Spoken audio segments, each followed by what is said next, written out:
after what had just been communicated to me, my first thought was, what did I do wrong? Or maybe it's what I did right. Either way, it was very scary, and I'm going to explain exactly what happened as we explore.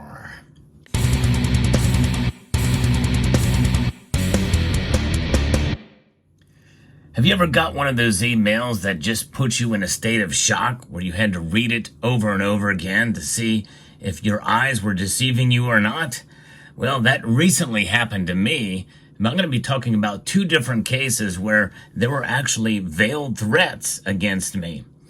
I guess as a member of the precious metals community, this is a relatively slow-growing channel when it's all said and done. I've been on this platform for 11 years.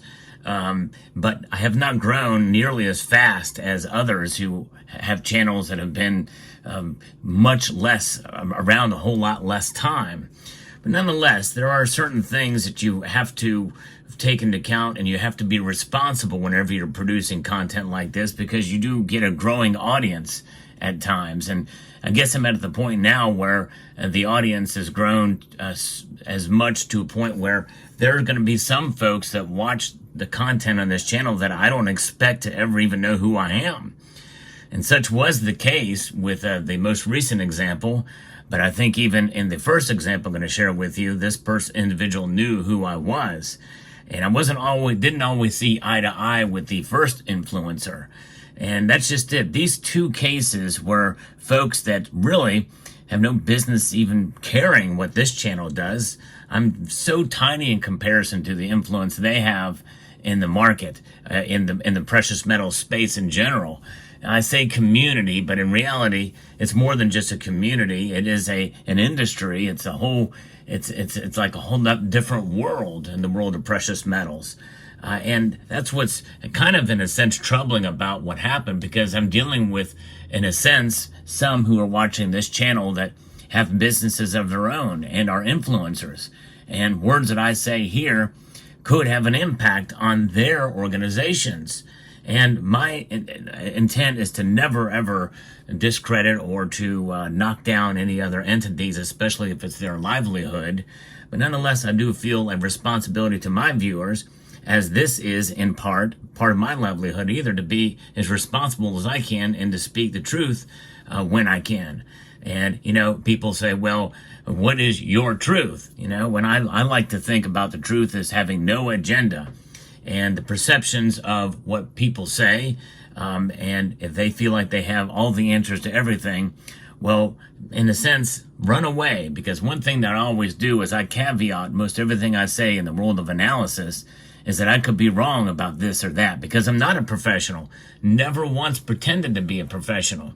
But I do know the community, been around it long enough, over 11 years for sure, and I've seen a lot in my time here. And I've also seen certain entities come and go, and such was the case with the first situation. And again, these were not direct threats towards me, but they were threats nonetheless. Veiled or otherwise, it is still a threat. And in the first case, it was one of the physical nature. And so when I reached out to this individual privately via email, trying to explain a comment that I posted, well, that's when I got the veiled physical threat. So no more contact with that individual. This individual from the first type is not in the community anymore, at least not on this platform anymore.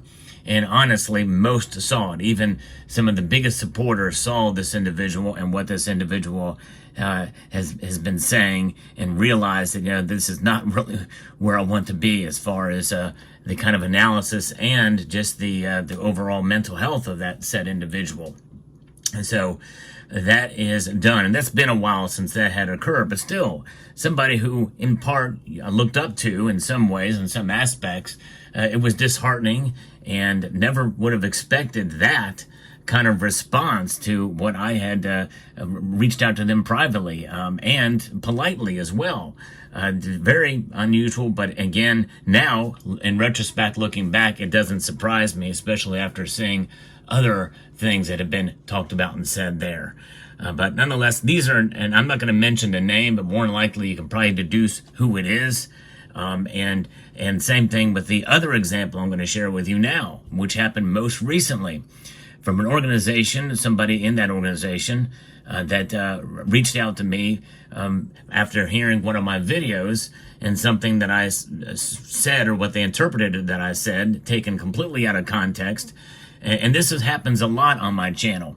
Some people just hear certain words and they say, okay, this group of words is wrong, or they say is wrong because they don't see it in the whole context. So they have knee-jerk reactions. I get this all the time on my channel from viewers who don't take the time to listen to to everything I'm saying on a particular topic.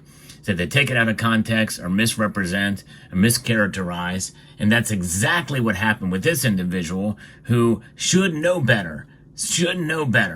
And this case, his response was completely knee-jerk, and he gave a veiled threat of a lawsuit, essentially, because he used legal language that there was slander involved, which there was not.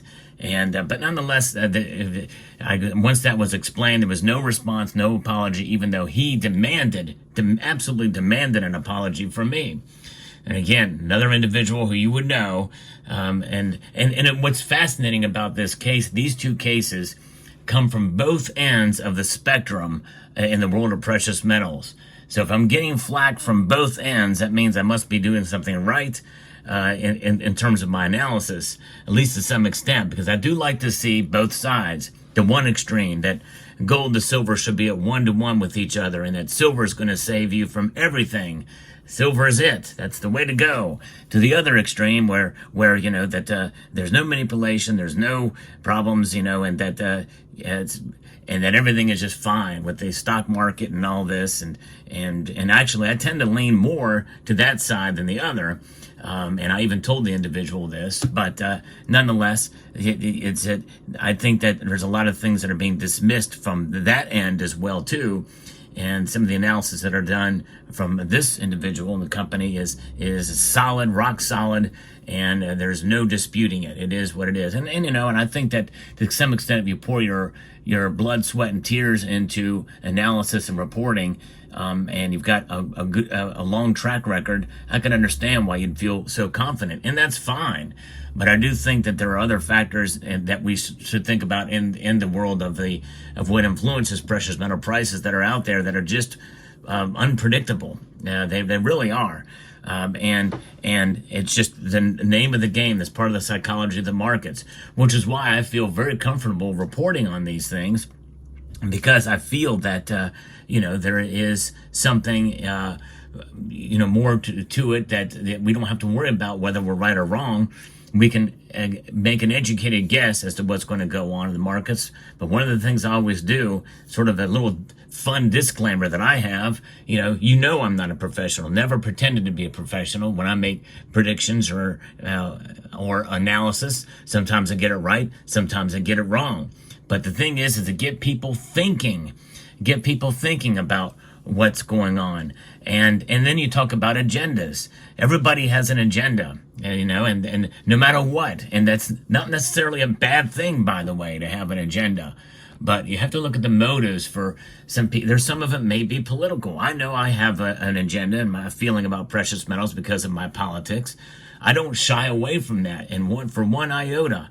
I also don't shy away from the fact that I create content not only because I enjoy interacting with you, I enjoy the community itself. As that really was my motivation for starting and getting involved in this community.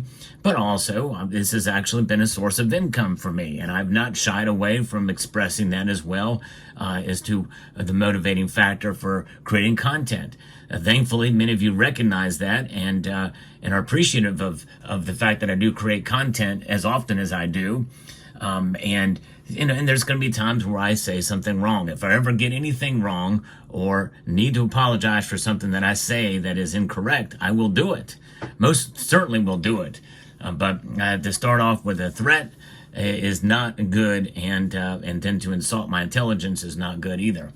You're not going to get what you want when you do that. But nonetheless, and just amazing that came from an absolute professional. The other case that I mentioned, well, you know, there's a little bit more excuse there because I think they were in a different realm per se, but they were very influential in the precious metals community too. I don't set out to offend anyone, and that was never my goal here, having this channel. But one thing's for sure, the longer you stay in this community, you're going to offend someone. There's no question about it. And you cannot let that stop you from doing what you do. There's things that people have said in this community that I disagree with that would be deemed offensive, but you know what? I've got fairly thick skin. I don't care what your political viewpoints are. I don't care what you think about gold and silver. There's plenty of people in this community who come on my channel who hate silver, and some hate gold too. But they come every day and they post comments. I'm fine with that. That's fine. And there's some people that troll me. And there's some that I just let happen. You know, if it's in good fun. There are some limits. There's some points where you'll be banned, but that's basically it. You know, not going to threaten anybody. That's for sure.